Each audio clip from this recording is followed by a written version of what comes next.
এই চ্যানেলের সমস্ত গল্প, ঘটনা এবং চরিত্র শুধুমাত্র বিনোদনের উদ্দেশ্যে তৈরি করা হয়েছে। এখানে প্রদর্শিত কাহিনীগুলি সম্পূর্ণ কাল্পনিক, তবে কিছু গল্প বাস্তব ঘটনার দ্বারা অনুপ্রাণিত হতে পারে। এই ভিডিওতে দেখানো কোনো স্থান, ব্যক্তি বা ঘটনার সাথে বাস্তবের কোনো মিল থাকলে তা সম্পূর্ণ কাকতালীয়। আমরা কোনো ধরনের ভীতি ছড়ানো, কুসংস্কার প্রচার বা বিভ্রান্তি তৈরি করার উদ্দেশ্যে এই কন্টেন্ট তৈরি করি না। দর্শকদের অনুরোধ করা হচ্ছে এই ভিডিওগুলোকে শুধুমাত্র গল্প হিসেবে উপভোগ করুন। রক্তের দাগ। রাতটা অস্বাভাবিকভাবে নিস্তব্ধ ছিল। কলকাতার ব্যস্ত রাস্তাগুলো যেন হঠাৎ করেই নিজের শ্বাস আটকে রেখেছে। ঘড়ির কাঁটা যখন রাত 2টো ছুঁল, ঠিক তখনই শহরের এক কোণে ঘটল এমন এক ঘটনা যার উত্তর খুঁজতে গিয়ে বদলে গেল এক মানুষের জীবন। আর উন্মোচিত হল এমন এক সত্য যা কেউই কল্পনাও করেনি। এই গল্প একজন মানুষের, একজন ডিটেকটিভের।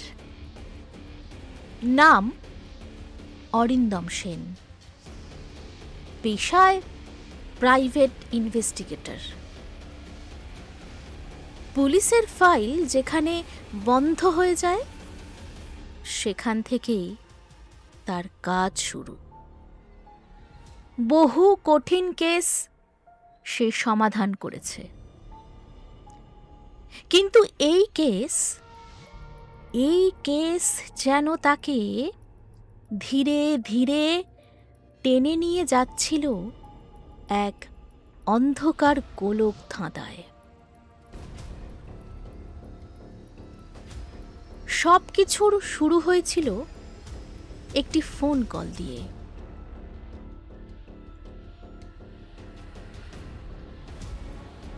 একজন মহিলা ভাঙা গলায় আতঙ্কে কাঁপতে কাঁপতে বলেছিলেন, আমার স্বামী, উনি নিখোঁজ। কিন্তু আমি জানি এটা শুধু নিখোঁজ হওয়া নয়। মহিলার নাম মেহরিন চৌধুরী। তার স্বামী রিয়াজ চৌধুরী, একজন সফল ব্যবসায়ী। 3 দিন আগে বাড়ি থেকে বেরিয়ে গিয়েছিলেন, তারপর আর ফেরেননি। পুলিশ এটাকে সাধারণ মিসিং পারসন কেস হিসেবে ধরে নিয়ে তদন্ত শুরু করলেও তেমন কোনো অগ্রগতি হয়নি। অরিন্দম যখন প্রথম মেহরিনের বাড়িতে পৌঁছালেন, তখনই তিনি বুঝে গিয়েছিলেন এখানে কিছু একটা অস্বাভাবিক আছে। বাড়িটা ছিল অদ্ভুতভাবে সাজানো, সব কিছু নিখুঁত, কিন্তু যেন কোথাও একটা শূন্যতা লুকিয়ে আছে। মেহরিন বারবার একই কথা বলছিলেন, উনি এমন করে কোথাও চলে যেতে পারেন না। অরিন্দম শান্তভাবে সবকিছু পর্যবেক্ষণ করছিলেন, ড্রয়িং রুম, বেডরুম, এমনকি রান্নাঘর পর্যন্ত। হঠাৎ তার চোখে পড়ল একটা ছোট্ট দাগ মেঝের ওপর, খুবই হালকা, কিন্তু স্পষ্টতই শুকনো রক্তের মতো। পুলিশ কি এটা দেখেনি? অরিন্দম নিচু হয়ে দাগটা পরীক্ষা করলেন। তার অভিজ্ঞতা বলছিল এটা কোনো দুর্ঘটনা নয়।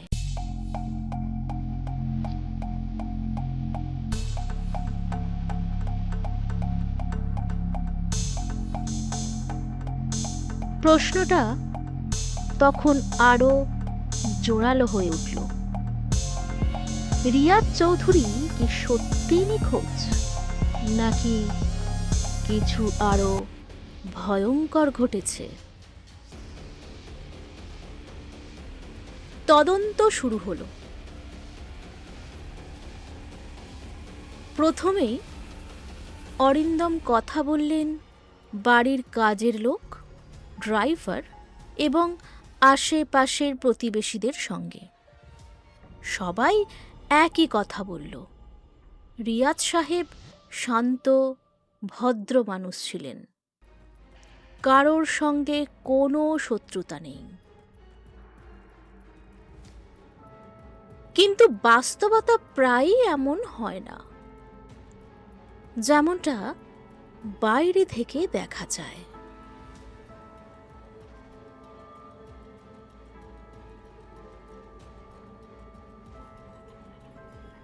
রিয়াজের অফিসে গিয়ে অরিন্দম জানতে পারলেন গত কয়েক মাস ধরে ব্যবসায় বড় সড় ক্ষতি হচ্ছিল। কিছু ডিল ভেঙে গেছে, কিছু টাকা আটকে আছে। তার পার্টনারদের সঙ্গে সম্পর্ক তেমন ভালো ছিল না। একজন পার্টনার, সৌগত বসু, অরিন্দমের কাছে বিশেষভাবে সন্দেহজনক মনে হল। সৌগতের সঙ্গে কথা বলতে গিয়ে অরিন্দম লক্ষ্য করলেন লোকটা অস্বাভাবিকভাবে নার্ভাস।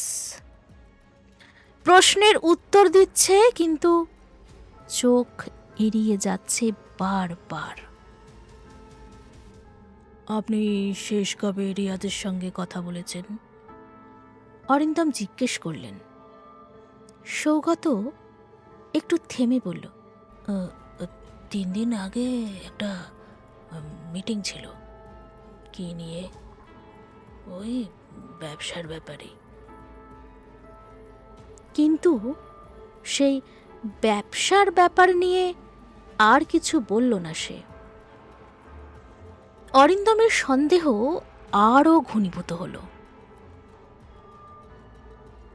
পরের দিন অরিন্দম আবার গেলেন রিয়াজের বাড়িতে। এবার তিনি খুঁজতে লাগলেন এমন কিছু যা প্রথমবারে চোখ এড়িয়ে গিয়েছিল।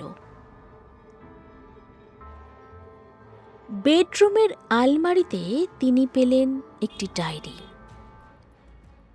ডায়েরির পাতাগুলোতে লেখা ছিল ছেঁড়া ছেঁড়া কিছু বাক্য। আমি আমি কাউকে বিশ্বাস করতে পারছি না।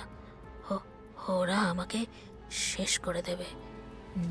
যদি কিছু হয়, দোষটা ওদের।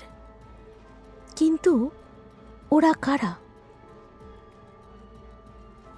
ঠিক তখনই গল্পে আসে এক নতুন মোড়।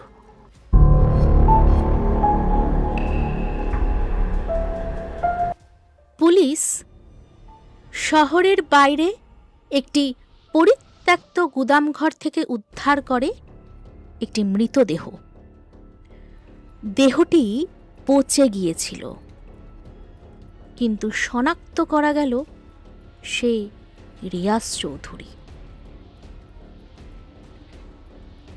মৃত্যুর কারণ মাথায় আঘাত, স্পষ্টতই খুন। কেসটা এখন নিখোঁজ নয়, একটি পরিকল্পিত হত্যাকাণ্ড। অরিন্দম আবার ফিরে গেলেন প্রথম সূত্রে। সেই রক্তের দাগ, সেই ডায়েরি আর সৌগত বসু। গুদামঘরের সিসিটিভি ফুটেজ খতিয়ে দেখে পাওয়া গেল একটি গাড়ির অস্পষ্ট ছবি। নম্বর পুরোপুরি বোঝা যাচ্ছে না, কিন্তু অরিন্দমের অভিজ্ঞতা বলছিল এই গাড়িটাই চাবিকাঠি।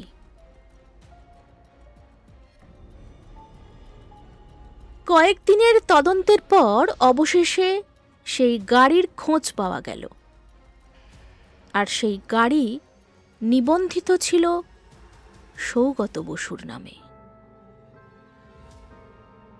এবার আর সন্দেহ নয়, এবার প্রমাণ। পুলিশ সৌগতকে গ্রেপ্তার করল, কিন্তু গল্প এখানেই শেষ নয়।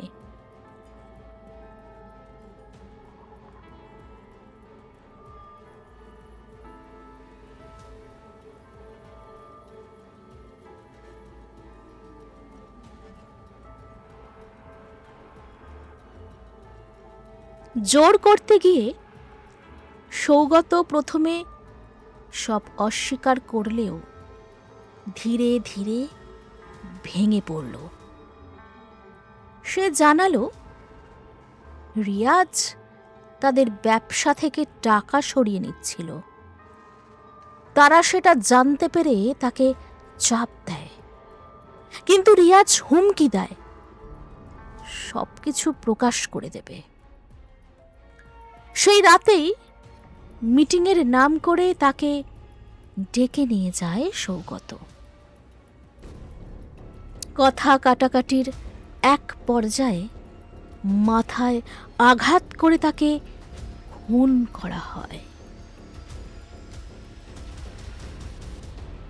তারপর দেহ সরিয়ে নিয়ে যাওয়া হয় সেই গুদাম ঘরে। কিন্তু এখানেই লুকিয়েছিল আরো বড় একটা সত্য। অরিন্দম খেয়াল করেছিলেন ডায়েরির লেখাগুলোতে যেন ভয়ের পাশাপাশি অপরাধ বোধও ছিল। আরো গভীরে খুঁজে দেখা গেল রিয়াজ শুধু টাকার জালিয়াতি করেনি, সে নিজেই জড়িয়ে পড়েছিল এক অবৈধ নেটওয়ার্কে। সেখানে বড় বড় নাম, বড় বড় লেনদেন। মানে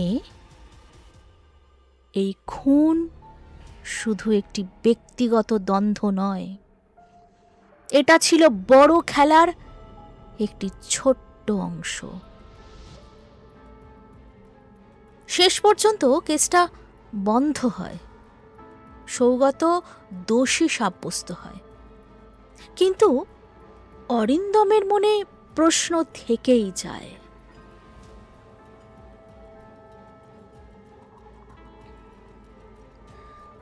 যে নেটওয়ার্কের কথা রিয়াজ লিখেছিল সেটা কি এখনো সক্রিয়?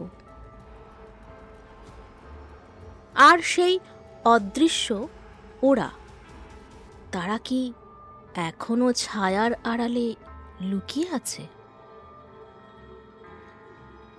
কলকাতার শহর আবার তার স্বাভাবিক ছন্দে ফিরে আসে।